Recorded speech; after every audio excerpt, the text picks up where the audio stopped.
D K Shivakumar ಅವರು ಮುಖ್ಯಮಂತ್ರಿ ಆದ ಮೇಲೆ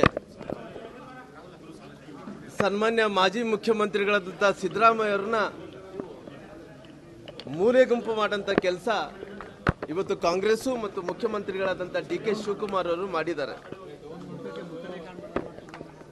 ಬಹುಶಃ ಸಿದ್ದರಾಮಯ್ಯರ ಹೆಸರು ಹೇಳಿ 2023 2018ರಲ್ಲಿ ಕಾಂಗ್ರೆಸ್ ಸರ್ಕಾರ ಅಧಿಕಾರಕ್ಕೆ ಬಂದಿದೆ ಅಂದ್ರೆ ಬಹುಶಃ ಸಿದ್ದರಾಮಯ್ಯರ ಹೆಸರು ಹೇಳಿಕೊಂಡೇ ಕರ್ನಾಟಕ ರಾಜ್ಯದಲ್ಲಿ ಇವತ್ತು ಸರ್ಕಾರಗಳು ಅಧಿಕಾರಕ್ಕೆ ಬಂದಿರೋದು. ನಂತರ ಅವ್ರನ್ನು ಇವತ್ತಿನ ಪರಿಸ್ಥಿತಿ ನೋಡಿದಂಥ ಟೈಮಲ್ಲಿ ಇವತ್ತಿನ ಅವ್ರ ಪರಿಸ್ಥಿತಿ ಏನಾಗಿದೆ, ಇವತ್ತು ಎಲ್ಲಿ ಕೂಡ ಅವರು ಯಾವ ಕಾರ್ಯಕ್ರಮಕ್ಕೂ ಕೂಡ ಬರ್ತಾ ಇಲ್ಲ.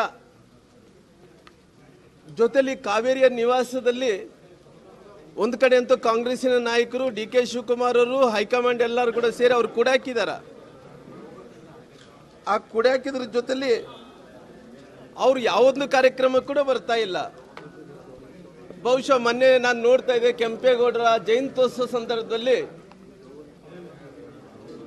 ಡಿ ಕೆ ಶಿವಕುಮಾರ್ ಅವರು ಮುಖ್ಯಮಂತ್ರಿಗಳು ಬಹುಶಃ ಅವ್ರು ಮನಸ್ಸು ಮಾಡಿದ್ರೆ ಸಿದ್ದರಾಮಯ್ಯರನ್ನ ಫೋಟೋನ ಹಾಕುತ್ತಾ ಇದ್ರು.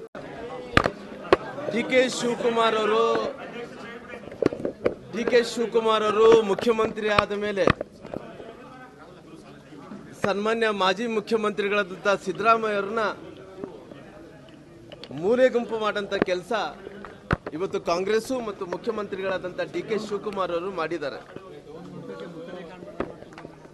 ಬಹುಶಃ ಸಿದ್ದರಾಮಯ್ಯರ ಹೆಸರು ಹೇಳಿ 2023 2018ರಲ್ಲಿ ಕಾಂಗ್ರೆಸ್ ಸರ್ಕಾರ ಅಧಿಕಾರಕ್ಕೆ ಬಂದಿದೆ ಅಂದ್ರೆ ಬಹುಶಃ ಸಿದ್ದರಾಮಯ್ಯರ ಹೆಸರು ಹೇಳಿಕೊಂಡೇ ಕರ್ನಾಟಕ ರಾಜ್ಯದಲ್ಲಿ ಇವತ್ತು ಸರ್ಕಾರಗಳು ಅಧಿಕಾರಕ್ಕೆ ಬಂದಿರೋದು.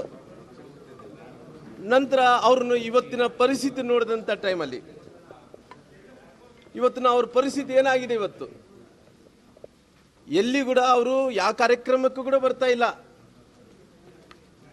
ಜೊತೆಲಿ ಕಾವೇರಿಯ ನಿವಾಸದಲ್ಲಿ ಒಂದು ಕಡೆ ಅಂತೂ ಕಾಂಗ್ರೆಸ್ಸಿನ ನಾಯಕರು ಡಿ ಕೆ ಶಿವಕುಮಾರ್ ಅವರು ಹೈಕಮಾಂಡ್ ಎಲ್ಲರೂ ಕೂಡ ಸೇರಿ ಅವ್ರು ಕುಡಾಕಿದ್ದಾರೆ.